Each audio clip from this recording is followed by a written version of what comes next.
Clarence E, Star Telegram, again previewing the Cowboys divisional playoff game against the Los Angeles Rams Saturday at the Los Angeles Coliseum, and I have another honored guest, my man Sam Farmer, the LA Times, who has covered the NFL and LA football when they didn't have a team, when they did have a team, now they got a team again. And talk about the excitement in LA of a playoff game here, and then the Cowboys coming to town Saturday night. Well, first, Clarence, I want to thank you for inviting me out here in your office. It's beautiful. I can't believe the Cowboys wood appointed. They give you this beautiful table. No, the Star is incredible. This is my first trip. I'm probably the last NFL writer in America to see the Star, and this place has blown me away. But this is your first trip, really? Yeah. Wow. It's weird. November 12th. So this game will be played on November 12th. November 12th, 2016 is when the Rams won the vote to come back. And how did they win that vote? Well, Jerry's support, absolutely.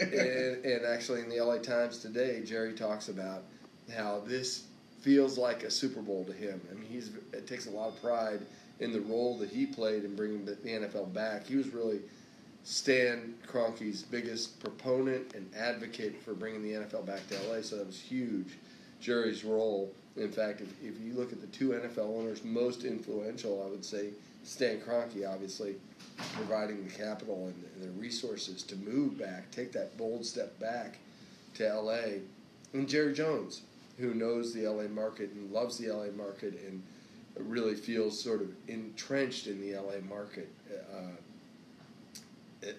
as much as anywhere other than Dallas. Right. And so November 12th, 2016, Rams win the vote. November 12th, 2017, Rams hire Sean McVay. November 12th, 2019, Rams host a playoff game against the Cowboys. So it's really remarkable. The Cowboy following is so huge in Los Angeles. I would say they're the probably the third team in Los Angeles, maybe ahead of the Chargers. There's a second team? Well, I'd say the Rams. Raiders and Rams. It's the Raiders are still there. Okay, there. Yeah, okay. And then the Cowboys, they'll have a huge turnout. I think it might be 50-50 in the stadium there. And the prices for tickets are for the best seats are over $1,000, which in LA is a big deal because it's not coming to AT&T Stadium where you're going to the dump. That's the Coliseum. Yeah, exactly. It's a dump, right? Yeah, I mean, yes. I think that's a fair assessment. I mean, that might be putting it kindly. Actually, the press box has changed though. Wow. It's not. Yeah, you're not up way up in the nosebleeds anymore. Now you're down low. Now they're trailers. So, but the vantage point is very good. So you used to have to hike up the Himalayas. So we're in a trailer? You're in a trailer. We're in a trailer park. Yeah. They're going to have It's a bit of a trailer park, yes. Oh, wow. Yeah. But, so it's not the Hollywood welcome that I was expecting. No. I wanted a Hollywood welcome. It's short notice. They didn't know you were coming until this weekend in the Chicago game, and everybody thought it was going to Chicago, and you can do that with those people. Right. But with the Cowboys coming and Clarence coming, I know they wanted to roll out the red carpet. But again, this is a bit of a shocker, like that double doink at the end of the Eagles Bears game. But I'm sure they'll do what they can to pull out all the stops for you, Clarence.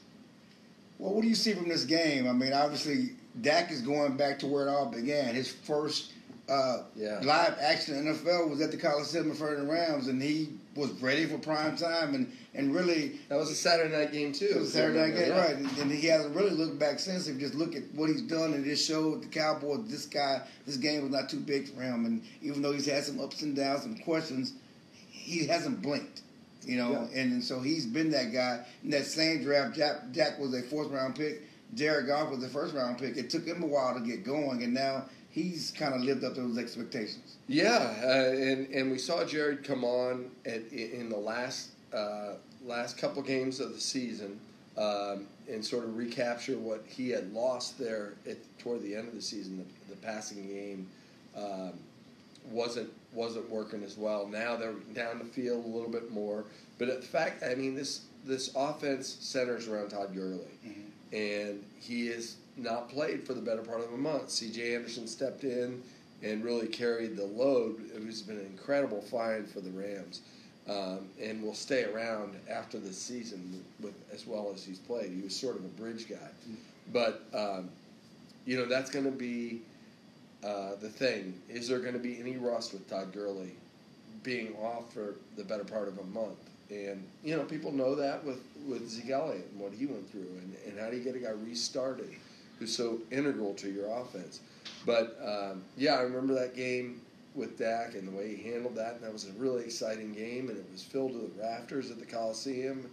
But it was the first game. It was really the first game back in L.A. And so even though it was a meaningless preseason game with all the lights, all the attention for that game, the fact that Dak came out and in front of that, got in that huddle with those Hall of Fame tight end Jason Witten, and those all-pros and didn't blink.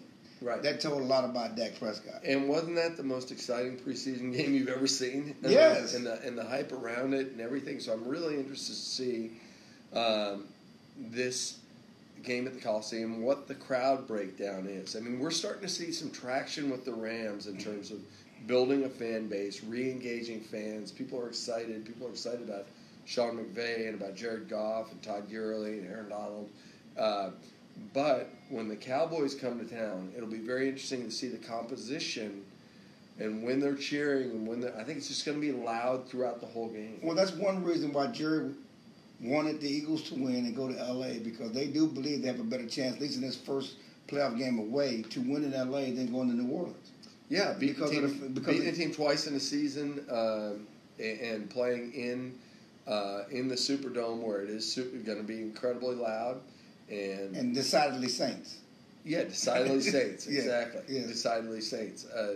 The Cowboys have more than a foothold in Los Angeles, and not just because they spend part of every summer there, right. And Jerry has his party at Nobu, but because the Cowboys nation is sort of everywhere, and right. and they don't even have to travel well.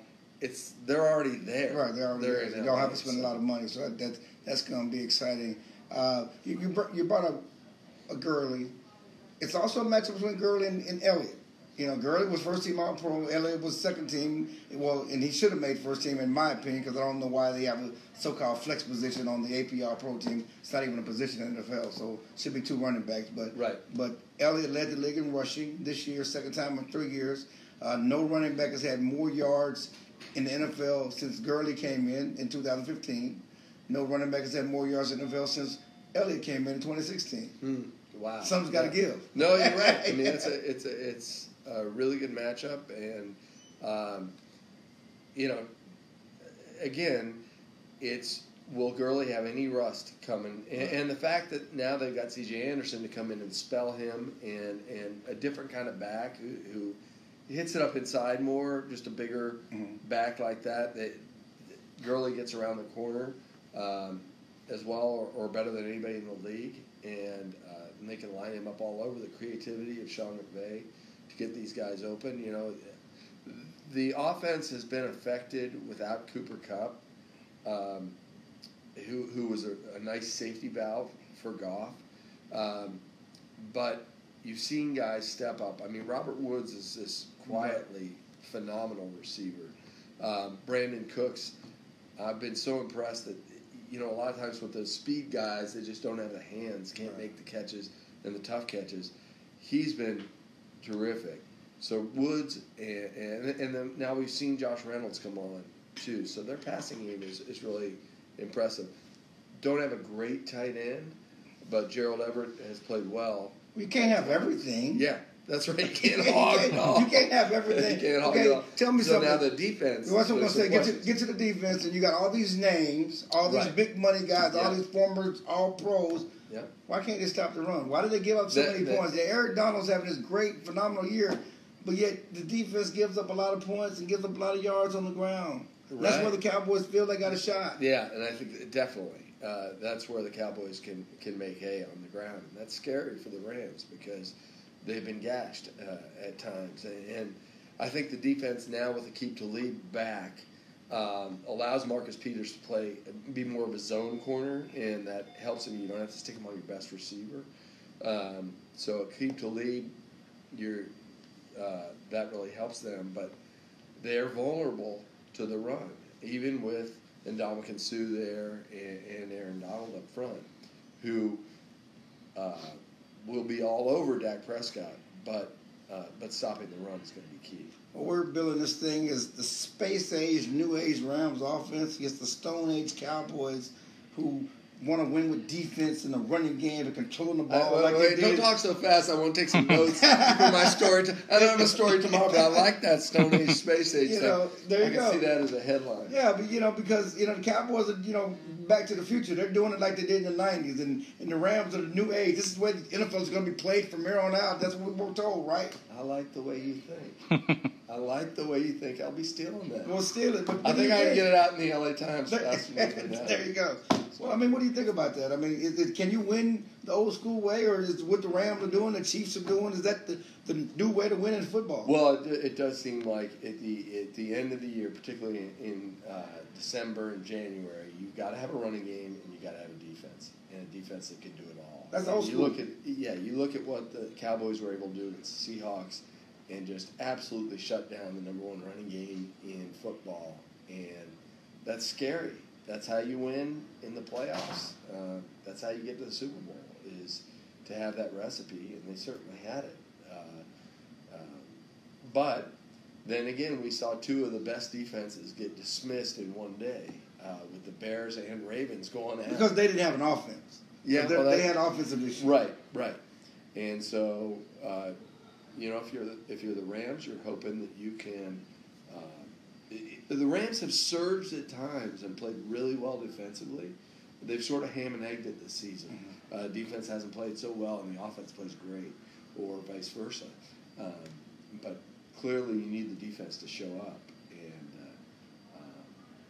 and if it does, it's going to be a great game. Yeah, and one thing the Cowboys believe, unlike those teams with great defense whose offenses struggled in the playoffs, they believe they have a balanced offense. They can run and pass. They got Dak is playing well at the end of the season. They got Amari Cooper. They got Zeke. So they're not so defensive oriented where they're like handicapped with their offense. They believe this offense is playing well enough where they can do both. Yeah, you're going to need a balanced attack. You're going to need a quarterback who gets rid of the ball quickly because Donald's coming. Yeah, 20.5 sacks. And, I watched if you watch him for a half of any game, his get off is so fast. He's like a sprinter in the blocks, and he gets around guys so quick. It's ridiculous. Well, if anybody has a chance of stopping him, it may be Zach Martin. Right. Now, those guys coming out together. Maybe Zach Martin. But the question is, will they line him up on Connor Williams and get him away from Zach Martin? They moved him around quite a bit. They moved him around and make him take advantage of the rookie. That's the question. Well, hey, man, I appreciate you. What's your prediction for the game? My prediction is I'm going to say Rams 27-24. 27-24. Well, you heard it here. Sam Farmer, LA Times, got the Rams beating your Dallas Cowboys. This is Clarence E. We'll be back with you tomorrow with another Facebook Live. They liked me for a while until I said that.